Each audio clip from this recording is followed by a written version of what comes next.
Hi guys, welcome. This is your Sameer Kohli sir with another lecture of the topic called application of trigonometry, but थोड़ी सी dictation और बाकी है. मैंने बोला एक वर्ड टावर, ये हमने लास्ट लेक्चर में करा है, और टावर की शैडो. तो अगर कहीं पे टावर वर्ड आता है तो ये बनेगी जमीन, ये बनेगा टावर, ये टावर बना ए बी. जो टावर की शैडो बनती है बच्चे, वो यहां बनती है हॉरिजॉन्टल, जमीन पे.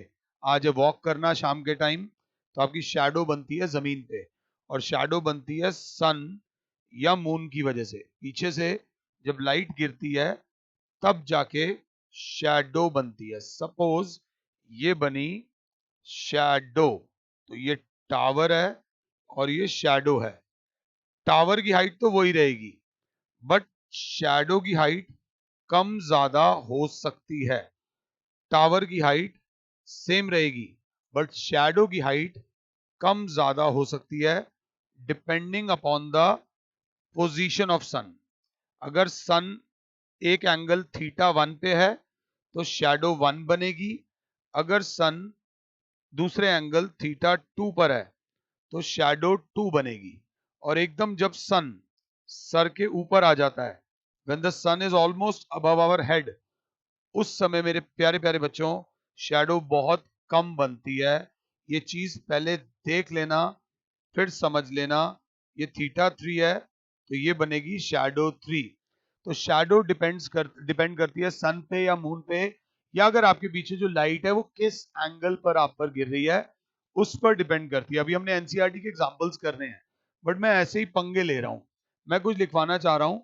दी angle of elevation, the angle of elevation of top of tower, the angle of elevation of top of tower from a point on the ground is alpha. क्या तुम फिगर बना सकते हो? ये क्वेश्चन अभी अधूरा है. तो बोल रहा है एंगल ऑफ एलिवेशन मतलब नीचे से ऊपर, of top of the tower. जब कुछ ना समझ आए तो कम से कम एक टावर बना दिया, ए बी, ये टावर बन गया और ये टावर की टॉप बन गई. The angle of elevation of top of the tower from a point on the ground is alpha. ये फिगर समझ आई है या नहीं आई है? The angle of elevation of top of the tower, angle of elevation हमेशा horizontal line पहले, base line पहले बनाना, फिर एंगल बनाना, इज अल्फा. जय माता दी. थोड़ी सी और इंग्लिश लिखते हैं. After walking p meters towards foot of tower. अब समझो, ये p दे रखा है ना, तो यहां p ना लेके ये वाला पॉइंट ले लो, c ले लेते हैं, क्योंकि पॉइंट वो ले लिया ना, ये पॉइंट c ले लिया, ये c. टावर 90 डिग्री पे खड़ा होता है. After walking p meters towards the tower, after walking p meters towards the tower, angle of elevation becomes beta. अब एंगल ऑफ एलिवेशन इस पॉइंट से बन जाता है बीटा. मेरे बेटा, beta find height of tower. उत्तरी. ये पुराने लेक्चर से थोड़ा सा अलग जा रहा है लेक्चर. यहां पर सिर्फ दो चीजें दे रखी हैं. एक तो P, ये P पहले 10 मीटर 20 मीटर 30 मीटर ऐसे कोई वैल्यू होती थी, यहाँ पे P. ये पहली गड़बड़ वाली बात है. दूसरी गड़बड़ वाली बात, पहले एंगल्स होते थे 30 डिग्री 45 डिग्री, इस बार एंगल्स दे दिया अल्फा और बीटा. कोई तेरी. तो घबराने की जरूरत नहीं है, चिल करते हैं, मस्ती करते हैं. हाइट ऑफ द टावर को ले लिया h, ये हमने निकालना है. ये h है जो हमने निकालना है, बहुत ध्यान से देना. और ये हमें पता नहीं, हमने इसको मान लिया x. ये नई चीज सिखा रहा हूं तो थोड़ी प्रॉब्लम होगी. क्या आपको दो राइट एंगल ट्राइंगल्स दिख रहे हैं? मेरे ख्याल से एक राइट एंगल ट्राइंगल है. In triangle A B C and triangle A P, इसको दे दो नाम डी. ए बी डी अगर दिख रहा है तो ए बी सी और ए बी डी दो राइट एंगल ट्राइंगल दिख रहे हैं, ध्यान से देख लो। There are two right angle triangles. कहोगे तो मैं गंदा कर देता हूं। ये पहला राइट एंगल ट्राइंगल ये है, ये पहला राइट एंगल ट्राइंगल है, और जो दूसरा राइट एंगल ट्राइंगल है, अब मैं वो पूरा गंदा करूंगा तो वो बिल्कुल ही वैसा हो जाएगा। दूसरा राइट एंगल ट्राइंगल ये वाला है, ये भाई साहब, ये बड़े वाला। ट्राइंगल 3 बन रहे हैं बट राइट एंगल ट्राइंगल 2 बन रहे हैं। तो दोनों ट्राइंगल में कॉमन साइड कौन सी है? कॉमन साइड आ रही है H, A B. A B छोटे वाले ट्राइंगल की भी हाइट है और ए बी बड़े वाले ट्राइंगल की भी हाइट है। तो जो कॉमन साइड है वो निकालते हैं। मैंने बोला इन ट्राइंगल ए बी सी जो निकालना है वो ऊपर ए बी अपॉन जो दे रखा है, हालांकि ये नहीं दे रखा, A B upon B C is equals to, अगर ध्यान से देख रहे हो, परपेंडिकुलर अपॉन बेस रेशियो लग रही है, ये बराबर होती है tan, और बेस एंगल दे रखा है अल्फा। हालत थोड़ी सी खराब हो रही है, तो ए बी की जगह लिखूंगा h अपॉन बी सी की जगह लिखूंगा, देख सकते हैं p plus x. p plus x is equals to tan alpha. तो क्लास बोलेगी दिस इंप्लाइज h की वैल्यू आ गई p plus x tan alpha. कुछ बच्चों को चक्कर आ गए होंगे, ये क्या हो रहा है, ये h की वैल्यू आ गई है, h की वैल्यू आ गई p plus x tan alpha. अब क्या करें? कुछ नहीं कर सकते। अब दूसरे ट्राइंगल की तरफ आओ, इस ट्राइंगल की तरफ आओ, ए बी डी की तरफ। अगर ए बी डी ट्राइंगल की तरफ आते हो तो क्लास बोलेगी इस ट्राइंगल में भी जो कॉमन साइड है वो h ही है, A B upon B D, B D perpendicular upon base, यहां पर भी लग रहा है tan, मगर एंगल चेंज है बीटा। ये आंसर tan अल्फा और tan बीटा की टर्म्स में आएगा। सीख लो, ये बोर्ड में नहीं आएगा ऐसा क्वेश्चन। ये अल्फा बीटा वाले क्वेश्चंस बोर्ड में नहीं है, मगर 10वीं के बाद पढ़ाई छोड़ थोड़ी देनी है, आगे भी पढ़ना है। तो h अपॉन एक्स बराबर tan बीटा, तो h की वैल्यू आ जाएगी x tan बीटा। थोड़ा सा ध्यान देना, इसको मानो इक्वेशन 1, इसको मानो इक्वेशन 2। बच्चा कहेगा ये भी h की वैल्यू आ रही है, ये भी h की वैल्यू आ रही है, तो हमने क्या करा, from 1 and 2 p plus x tan alpha is equals to x tan beta. अब हालत खराब है, कोई बात नहीं, मेरे को ऐसे क्वेश्चन से बहुत डर लगता था। ब्रैकेट खोलते हैं, p tan alpha plus x tan alpha is equals to x tan beta. Bracket खोल दिया। अब क्या करें, एक्स एक्स वाले एक तरफ ले जाते हैं, p tan alpha is equals हो जाएगा x tan beta minus x tan alpha. यही होता है मैथ्स में, जब कुछ ना समझ आए तो सेम सेम चीजों को एक तरफ ले जाओ। तो p tan alpha is equals to x, common आ जाएगा tan beta minus tan alpha. तो x की वैल्यू आ जाएगी p tan alpha upon tan beta minus tan alpha. Sir ये x की वैल्यू आई है, आप कहाँ जा रहे हो? हमें चाहिए हाइट ऑफ द टावर, ये आई है x की वैल्यू। तो मैं बोलूंगा शांत गदाधारी भीम, x की वैल्यू अगर आ गई है तो बहुत बड़ी अचीवमेंट हुई है। हमारे पास h बराबर है x tan बीटा, और x की वैल्यू तुम्हारी ये आई है, तो h बराबर हो जाएगा p tan alpha tan beta upon tan beta minus tan alpha. देखो ध्यान से, कई बच्चों को चक्कर आ रहे होंगे कि ये क्या हो गया, एकदम सर फट रहा होगा कि सर ये क्या करा दिया। आप प्लीज रिवाइंड करके एक बार दोबारा से भी देखना पड़े तो देख लो, दोबारा से भी देखना पड़े तो देख लो। This is a very very important question, concept wise आराम से। ये करने के बाद हमारे पास आता है एनसीईआरटी का एग्जाम्पल नंबर 1। थोड़ा सा लाइट चलते हैं। A tower stands vertically on a ground. A tower stands vertically on a ground. ये रहा टावर और ये रहा ग्राउंड। जय माता दी। मैं मोटे पेन से बना रहा हूं, तुम मत करना। From a point on the ground which is 15 meters away from the foot of the tower. From a point, ये foot of the tower है, from a point on the ground which is 50 meters away. ये रहा point on the ground which is 15 meters away from the foot of the tower. The angle of elevation of the top of the tower, the angle of elevation of the top of the tower is found to be 60 degree. Find the height of the tower. मेरे बच्चे इसको देख के तो smile pass कर दे कि बिल्कुल आराम से चल रहे हैं. हम आएंगे इन ट्राइंगल TFP में. ट्राइंगल का नाम अपनी मर्जी से लो, कोई दिक्कत नहीं है. सब कुछ तुम्हारी अपनी सोच के ऊपर है. जो निकालना है वो ऊपर, TF अपॉन जो दे रखा है वो नीचे. PF नीचे, तो ये आ जाएगा tan 60. तो TF हो जाएगा h upon 15 is equals to tan 60 की वैल्यू मुझे याद है √3 होती है. और tan क्यों लगा है? क्योंकि परपेंडिकुलर अपॉन बेस वाली जो रेशो होती है वो tan थीटा होती है. This is perpendicular upon base. तो h बराबर आ जाएगा 15 √3 meters. This is the height of the tower. This is the height of the tower in meters. अगर क्लास को समझ आया है ये तो दिस इज योर आंसर. अगर मैं समझा पाया हूं तो. ये क्वेश्चन नंबर 1 के बाद ऐसे ही पंगे ले रहे हैं. हम आते हैं आगे. ये कौन सा है? हमने बोला from top of a tower h meters high. अब क्या करें? ध्यान से. तो हमने एक रोड बनाई, उस पे एक टावर बनाया. टावर का टॉप ये फुट ले लो. टावर की हाइट दे रखी है भाई साहब h मीटर्स हाई. यहां तक फिगर बन गई.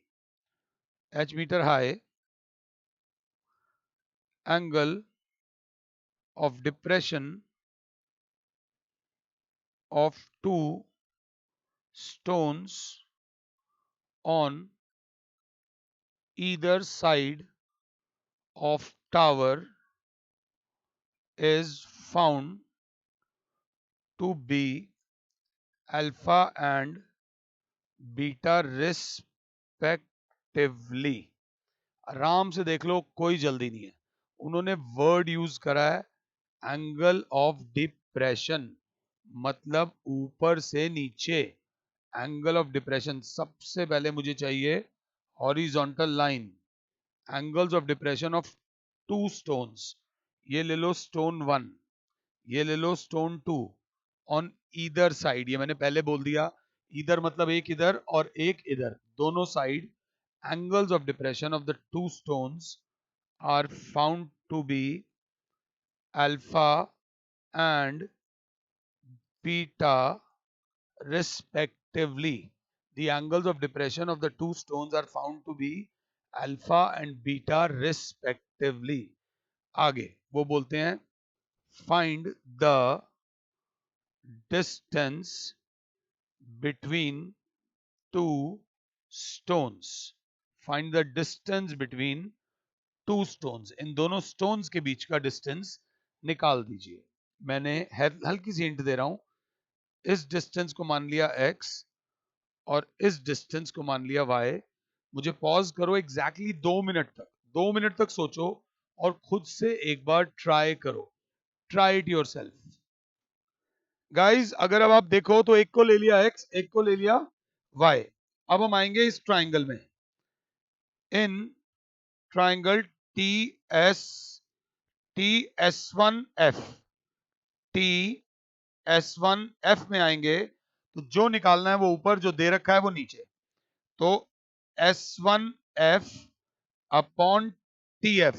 अगर क्लास 7 है, S1F अपॉन TF अगर देखो तो बच्चा बोलेगा सर बेस अपॉन परपेंडिकुलर लग रहा है इस बार. तो यहां फॉर्मूला लगेगा कॉट. अब कॉट तो लग गया, बट कॉट में क्या? अगर ये अल्फा है तो ये भी अल्फा होगा, ऑल्टरनेटिव इंटीरियर एंगल्स. और अगर ये बीटा है तो ये भी बीटा होगा, alternative interior angles. Thank you. ये दोनों एंगल्स को ध्यान से देख लीजिएगा. तो S1F की जगह हम लिख देंगे x अपॉन TF बराबर है h बराबर कॉट अल्फा. तो x की वैल्यू हो जाएगी h कॉट अल्फा. इसे मानो इक्वेशन 1. मैं कहूंगा फिर मुझे पॉज कर दो और दूसरे ट्राइंगल में जाओ, इन ट्राइंगल TS2F, TS2F में भी सेम चीज लगेगी। अगर ध्यान से देखें तो जो निकालना है वो ऊपर S2F ऊपर अपॉन TF नीचे is equals to cot beta base upon perpendicular is cot beta, तो S2F is y upon h is equals to cot beta, तो y बराबर हो जाएगा h कॉट बीटा। इसको मानो इक्वेशन 2, इसको मानो equation 2। So therefore distance between the two stones, distance between the two stones is S1 into S2, और S1 into S2 देखा जाए, S1 S2 मतलब x प्लस y, x की जगह आ जाएगा h cot alpha plus h cot beta, h common ले लो तो आ जाएगा cot alpha plus cot beta. This is the distance between the two stones. This is the distance between the two stones. इस तरीके से अगर आप इसे सॉल्व करोगे तो आपका आंसर आ जाएगा। This is your answer. अगर ये हो गया है तो अब हम थोड़ा सा आगे चलते हैं। मुझे अच्छा नहीं लगता, ये वाला तो अच्छा लगता है, अगले वाला नहीं अच्छा लगता। एनसीईआरटी का एग्जाम्पल 2 ध्यान से देखिए। वो कहते हैं an electrician has to repair a fault on a pole of height 5 metre, pole of height 5 metre, ठीक है जी। She needs to reach the point 1.3 metre below the top of the pole। अच्छा अच्छा अच्छा अच्छा, फॉल्ट यहां पर है, 5 मीटर अबव फॉल्ट है, उसको 1.3 मीटर नीचे जाना है, 1.3 मीटर नीचे जाना है। क्वेश्चन को समझो, यहां तक आना है।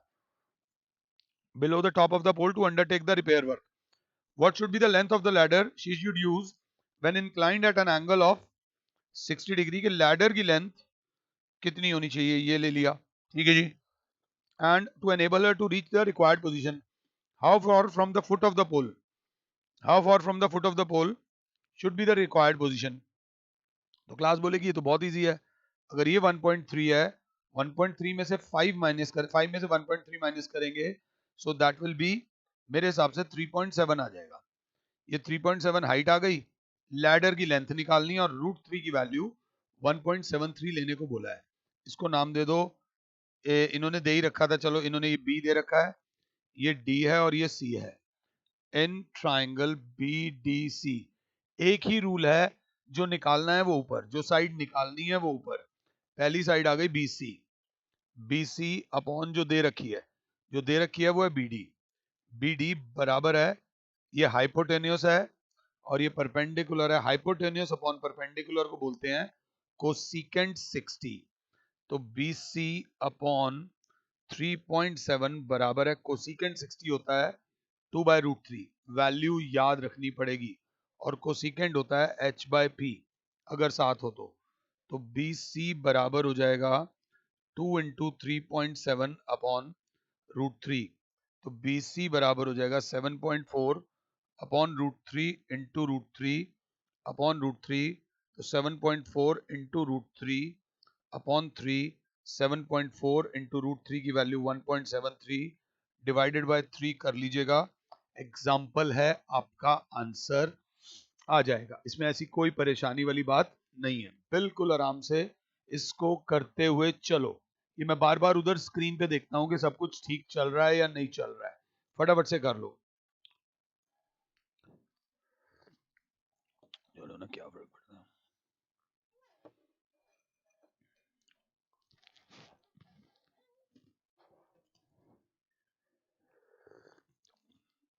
ये क्या हुआ है?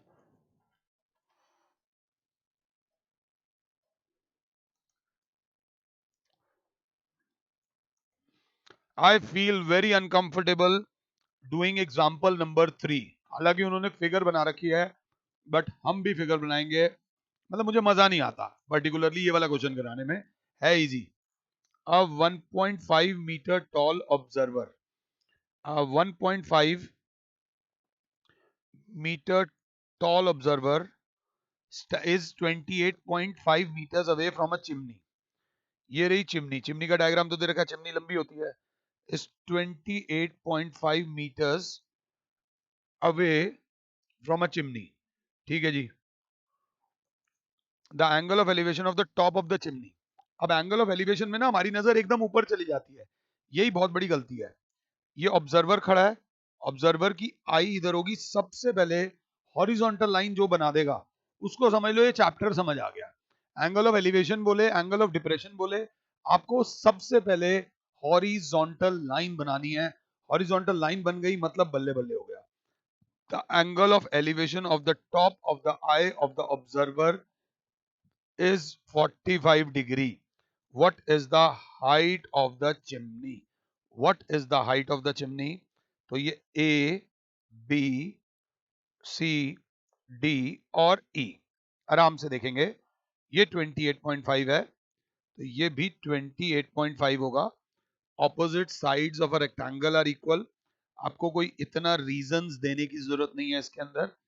ये 1.5 मीटर है, तो ये 1.5 मीटर होगा इतना। बची कुची जो हाइट ऑफ द चिमनी है वो हम x ले लेंगे, h नहीं लेंगे। तो अगर बहुत ज्यादा करना हो तो सॉल्यूशन में लिख देना A B is equals to D C is equals to 1.5 metres, और दूसरा B C is equals to A D is equals to, अगर क्लास 7 है तो 28.5 metres. Opposite sides of rectangle are equal. Now in triangle ADE, मैं तो चाहूंगा मुझको pause कर दो और मैं आराम से करूं। मैं तो चाहता हूं कि तुम करो, तुम्हारे करने में हमारी जीत है। I'll be like this, जय माता दी। ध्यान से, तो बच्चा बोलेगा सर जो साइड निकालनी है वो ऊपर, DE अपॉन जो दे रखी है वो नीचे, AD। बहुत ध्यान से देखो, तो बच्चा बोलेगा सर परपेंडिकुलर अपॉन बेस। ये रेशो इस चैप्टर में सबसे ज्यादा यूज होती है। टीचर्स बोलते हैं टैन लगा दो, बस नहीं, सिर्फ टैन मत लगाओ। अभी पिछले क्वेश्चन में कोसिकेंट थीटा लगा था, तो जरूरी नहीं है हर बार टैन लगेगा। हाँ, 70% क्वेश्चन में टैन लगेगा, मैं नहीं कह रहा टैन नहीं लगेगा, बट टैन के ऊपर ही सारा कुछ मत करना। तो यहां पर खैर टैन ही लगेगा, तो इज इक्वल्स टू टैन, और एंगल दे रखा है 45। टैन 45 की सबसे स्वीट वैल्यू होती है 1, तो D E upon 28.5 is equals to 1। तो डी ई बराबर हो जाएगा 28.5 इंटू 1। तो डी ई जो x था वो आ जाएगा 28.5। डी ई जो था वो x था ना, मैंने अब x लिया तो थोड़ी वो कर दो। Now now height of chimney is equals to E C. तो ई सी बराबर हो जाएगा E D plus D C. E D दे रखा x प्लस 1.5, तो 28.5 plus 1.5 that is 30.0 meters. EC is equals to 30.0 meters. The height of the chimney is 30.0 meters. This is your example number 3. Example number 3 के बाद हम आते हैं example number 4 के पास। आराम से देख लेना, बिल्कुल आराम से। From a point on the ground, जय माता दी। कुछ नहीं हो रहा ना, तो एक ग्राउंड बना दो, पॉइंट ऑन द ग्राउंड, बस छोड़ाना क्वेश्चन। इतना कराना, कुछ तो मिलेगा। मैं नहीं कह रहा आधा नंबर मिलेगा, आधे से कम मिलेगा, चलो इसमें टीचर 0 दे दे, मगर कहीं किसी और क्वेश्चन में आपको आधा नंबर एक्स्ट्रा मिल जाएगा। क्योंकि जब आप पेपर चेक करवा रहे हो, आज भी आपके पेपर्स इंसान चेक कर रहे हैं, तो जब इंसान पेपर चेक करता है तो एक ह्यूमन वो बन जाता है कि हाँ यार ठीक है। थोड़ा ध्यान देना। From a point on the ground the angle of elevation of the top of a 10 metre tall building, the angle of elevation of the top of a 10 metre tall building, 10 metre tall एक building है, यहां से angle of elevation is 30 degree. A flag is hoisted on the top of the building. Okay, इसी building की top पर एक flag host किया गया है, ये फ्लैग बनाया गया। Okay, and the angle of elevation of the top of the flag staff, the angle of elevation of the top of the flag staff from the point P is 45 degree, is 45 degree. Find the length of the flagstaff. Length of the flagstaff को ले लो h, and the distance of the building from the point, इसको मान लो x। बिल्कुल प्यार से चलेंगे, इसको a point, इसको बी पॉइंट और ये ऊपर वाले को सी पॉइंट। अगर देख पा रहे हो तो पहले आराम से फिगर बना लो ताकि जल्दबाजी ना हो। दोबारा कहो दोबारा कर लेंगे, 3 बार कहो 3 बार कर लेंगे। यहाँ पर 2 राइट ट्राइंगल बन रहे हैं, अगर ध्यान से देखो तो in triangle P A B और एक ट्राइंगल बन रहा है triangle P A C. 2 right triangles बन रहे हैं। देयर आर 2 राइट ट्राइंगल्स जो बन रहे हैं। दोनों राइट ट्राइंगल में कॉमन साइड कौन सी है पहले ये देख लो। दोनों के दोनों राइट ट्राइंगल्स में जो कॉमन साइड है वो एपी है या पीए है। पीए इज द कॉमन साइड, और क्योंकि पीए कॉमन साइड है तो 2 राइट ट्राइंगल्स के केस में, टिप दे रहा हूं ये लिख लेना, 2 राइट ट्राइंगल्स के केस में, हिंदी में लिखो ना यार, तुम अपने नोट्स लिखो। तुम्हारी देखो रिकॉर्डेड क्लासेस में नोबडी सेइंग यू तुम कैसे नोट्स बनाओ, खुद से बनाओ ना। 2 राइट ट्राइंगल्स के केस में ऑलवेज फाइंड कॉमन साइड। वो जो भी मांग रहा होगा, हाइट निकालो, ये निकालो, वो निकालो, गोली मारो, आप always find the common side. तो हम बोलेंगे कॉमन साइड है AP upon A B is equals to, अब देखो तो ये बेस है, ये परपेंडिकुलर है, तो बेस अपॉन परपेंडिकुलर होता है कॉट, और छोटा ट्राइंगल है तो कॉट 30 लग रहा है। एपी लिया था हमने x अपॉन 10, कॉट 30 की वैल्यू होती है √3, तो x की वैल्यू आ गई 10√3। अगर मेरी क्लास मेरे साथ है तो x की वैल्यू आ गई 10√3, बाई चांस अच्छी सी सीधी सीधी वैल्यू आ गई 10√3 मीटर्स। अब पीएससी में भी अगर आपको दिख रहा हो, पीएससी में आप कोई बात नहीं, पीएससी में अगर हम कॉमन साइड अब तो निकल चुकी है, पीएससी में बच्चा बोलेगा सर ये लो, पहले ऊपर लो सी ए अपॉन एपी, तो ये परपेंडिकुलर अपॉन बेस हो जाएगा, ये हो जाएगा tan, और बड़े ट्राइंगल में जो एंगल है वह 45 जिसकी वैल्यू होती है सर 1। तो सी ए बराबर है सी ए है h plus 10 whole upon AP को देखो तो एपी की वैल्यू हमारे पास थी 10√3 बराबर है 1 के, h प्लस 10 बराबर 10√3, h बराबर हो गया 10√3 माइनस 10, h बराबर आ गया 10 कॉमन, √3 माइनस 1, √3 की वैल्यू बोली है तो 1.73 माइनस 1, h बराबर आ गया 10 इंटू 0.73, h आ गया 7.3 metres. The height of the flag is 7.3 metres. ये फ्लैग स्टैफ बहुत आने वाला है कोर्स में, बहुत ज्यादा आने वाला है, तो तुम्हें परेशान होने की जरूरत नहीं है। अब अगला क्वेश्चन आराम से, मुझे 2-3 मिनट पॉज करो, इस लेक्चर को शुरू से देखो। एक वर्ड बोला गया था शैडो वाला। क्वेश्चन नंबर 5 की शुरुआत यहां से की गई थी, थोड़ा ध्यान दे लेना। क्वेश्चन नंबर 5 की शुरुआत हमने यहां से की थी। The shadow of a tower standing on a level ground. ये रहा एक टावर, यहां बनेगी उसकी shadow, is found to be 40 meter longer when the sun's altitude is 30 degree then when it is 60 degree। ये नहीं समझ आ रहा। The shadow of a tower is found to be 40 meter longer when the sun's altitude is 30 degree then when it is 60 degree। मुझे समझ नहीं आ रहा। तो अगर हम ध्यान से देखें तो शैडो जब बनती है वो शैडो डिपेंड करती है सन की पोजीशन पे। एक बार सन आ रहा है 60 डिग्री का एंगल बन रहा है, और एक पॉइंट से सन को अगर हम देख रहे हैं तो 30 डिग्री का एंगल बन रहा है। जो 30 डिग्री वाली शैडो है वो 60 डिग्री वाली शैडो से 40 मीटर ज्यादा है।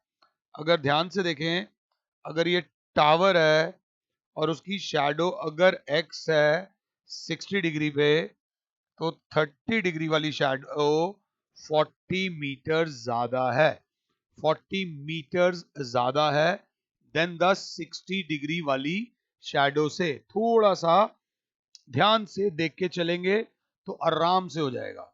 The shadow of a tower standing on a level ground is found to be 40 meter more when the sun's altitude is 30 degree then when it is 60 degree. 60 degree वाली से 30 degree वाली shadow 40 metre ज्यादा है. Find the height of the tower in triangle ABC. फटाफट से ढूंढा करो दो राइट ट्राइंगल ABD. दो राइट ट्राइंगल्स ढूंढा करो, you will get it.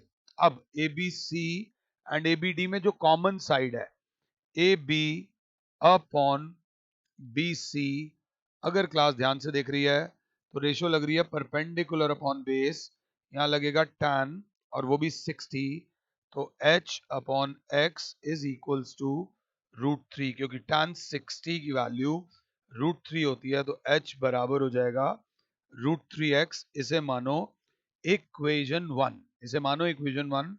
In triangle ABD, in triangle ABD की बात करें तो AB अपॉन BD बराबर होगा फिर परपेंडिकुलर अपॉन बेस, तो ये आ जाएगा tan 30. परपेंडिकुलर जो है वो h है, BD को देखो, पूरा BD देखो तो x plus 40 is equals to tan 30 की वैल्यू होती है 1/√3. h is equals to x plus 40/√3. इसको मानो इक्वेशन 2. आराम आराम से खुद हो जाएगा.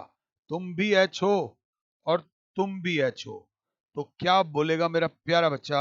मेरा प्यारा बच्चा बोलेगा from 1 and 2 sir √3x is equals to x plus 40 upon √3.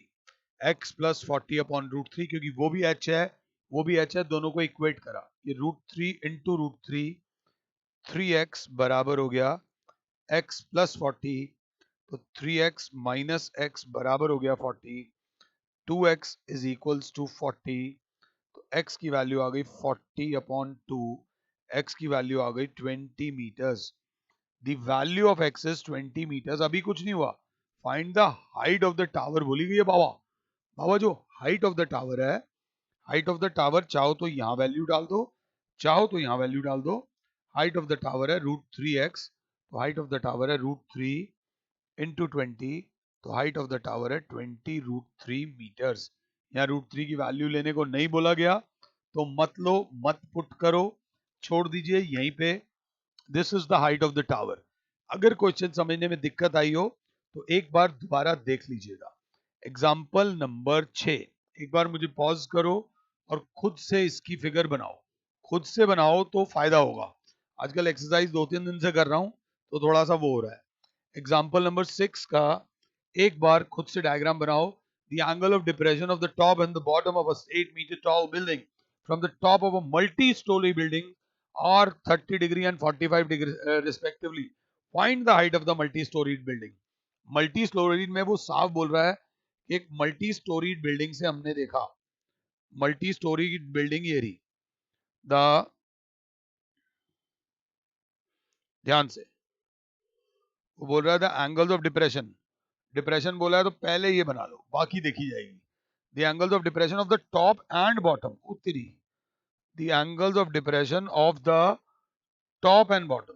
The angle of depression of the top and bottom of a 8 meter tall building, of a 8 meter tall building from the top of a multi-storied building, from the top of a multi-storied building ले लो, from the top of a multi-storied building are found to be छोटे वाला 30, बड़े वाला 45. Find the height of the multi-storied building. तो class सबसे पहले right angle triangle complete करेगी, इसको बोल देगी A. ये अगर 8 है तो उसकी आधी हाइट तो आई गई, मतलब आधी मतलब एक हाइट तो आ गई 8 मीटर्स. ये मान लेंगे x. अगर क्लास 7 है तो क्लास बोलेगी सर ये मान लो y और सर ये भी मान लो y, क्योंकि दोनों इक्वल हैं. अगर ये क्वेश्चन समझ आया है तो.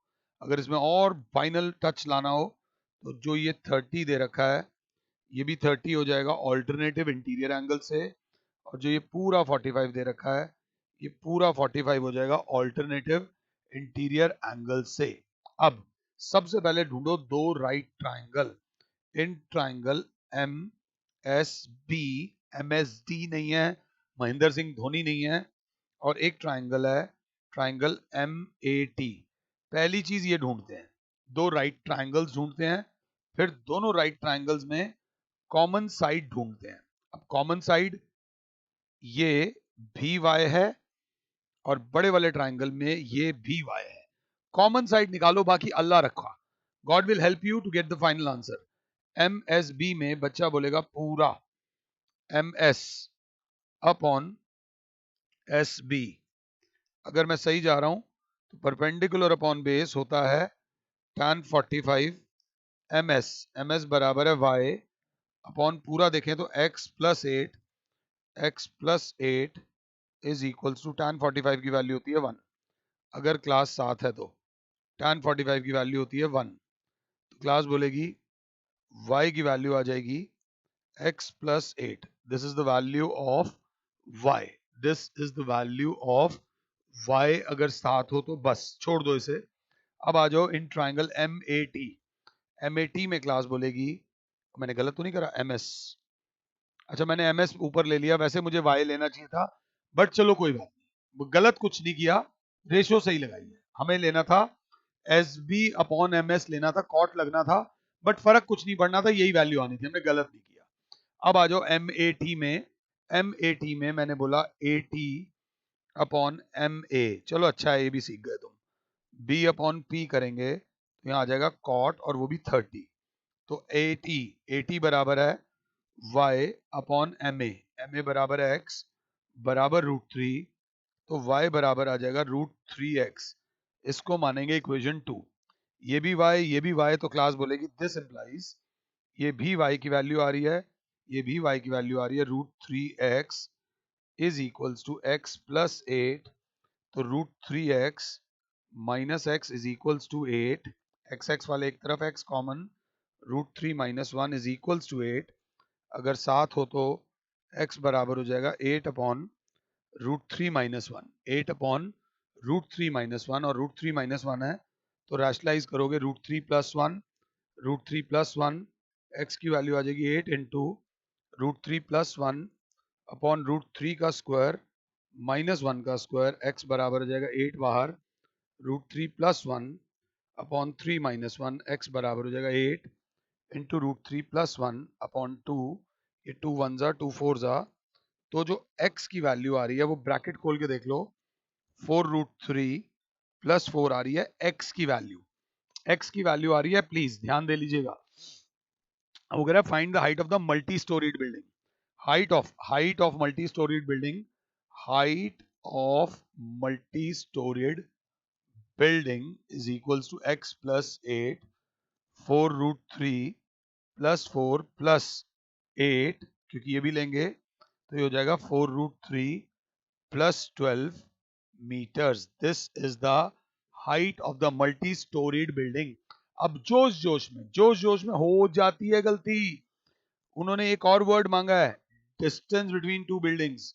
इन दोनों बिल्डिंग्स के बीच का डिस्टेंस, बाबा ये मत भूलना, distance between the two buildings जो है वो ये y है, और y बराबर किसके था, √3x।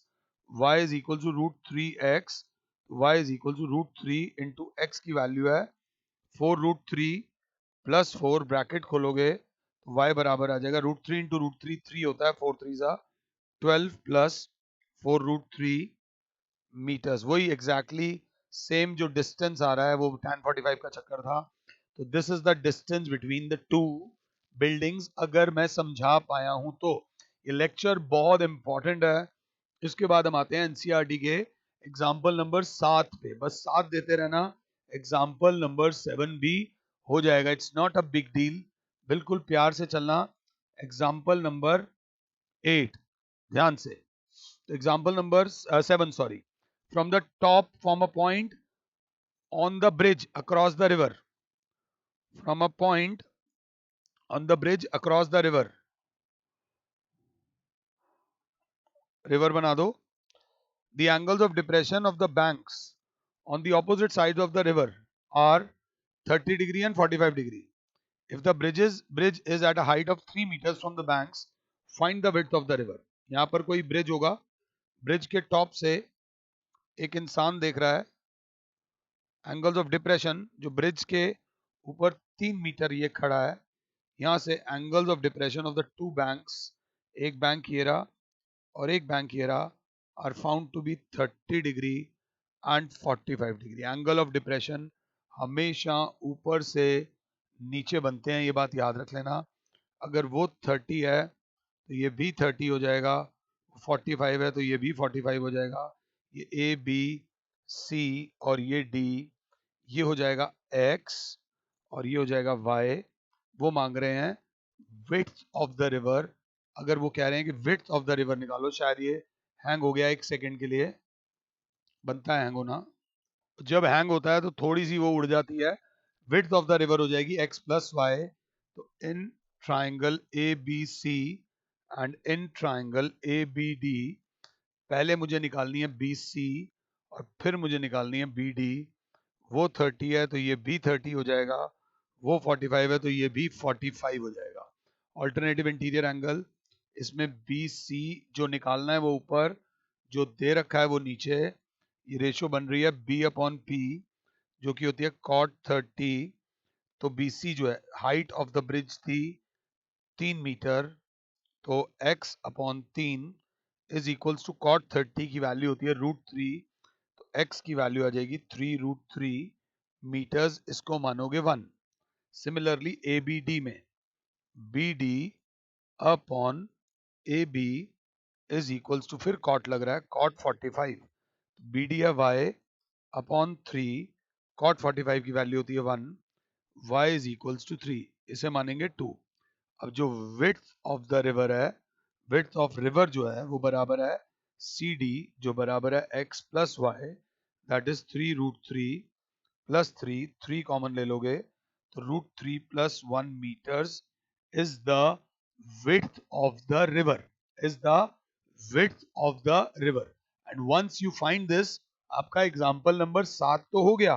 7 में ये थोड़ा सा बताया था, थोड़ा सा ये बताया था, थोड़ा सा ये बताया था, आएगा नहीं एग्जाम में, ये PQ वाले नहीं आएंगे, मगर मेरा फर्ज बनता है आपको ये कराना. तो फिलहाल के लिए your Sameer sir is saying you goodbye, God bless all, जय माता दी. अगर बीच में शायद कहीं कोई पॉज हुआ हो तो परेशान मत होना. Thank you.